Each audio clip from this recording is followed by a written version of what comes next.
HorseGym with boots, number 56. Leading position 4, clip 2 of 2. Walking beside the ribs behind the withers is leading position 4. And we're now coming away from a lane, so we need some things to do in leading position 4, and this is called the bingo game that we can play with nose targets. So I've got some tread-in posts here, and I've put a rag on each one, and each time the horse puts her nose on the target, she gets a click and a treat. So the body extension behind the withers makes it easy to give the walk-on cue, and then I have it in neutral when she's walking along, and click and treat when she touches her nose to the destination target. Stick behind the withers is a walk-on signal plus my breathing and body energy. Boot says, I know this game. We've played this game quite a lot. So she suddenly realized what the game is, and she's getting pretty confident, and I don't need to do much to get her to walk on. I use the stick to indicate direction.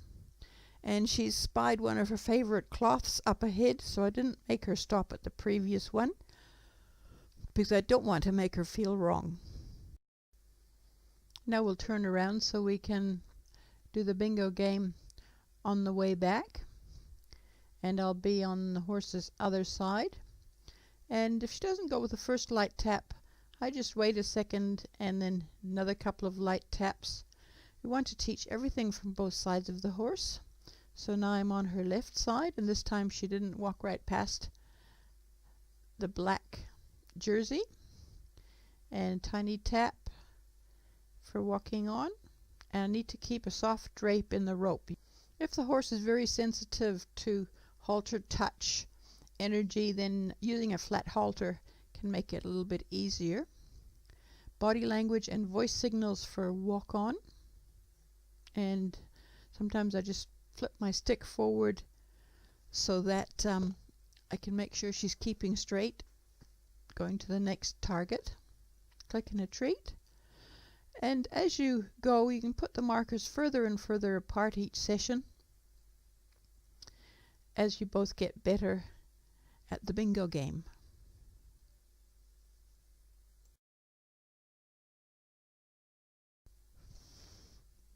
Now we'll generalize to a new venue, and instead of a mat here, I'm using an edible target, but using a mat where you get your click and treat probably is a better idea.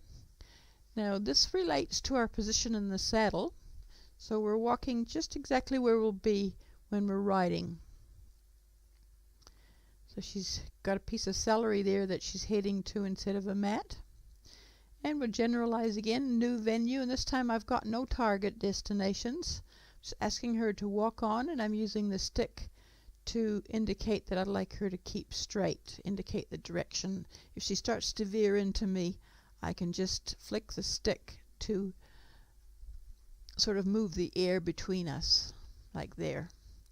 And again, working on both sides of the horse, and the stick's in neutral on the horse's back if it's not needed to indicate direction. Sometimes I lay it over my shoulder.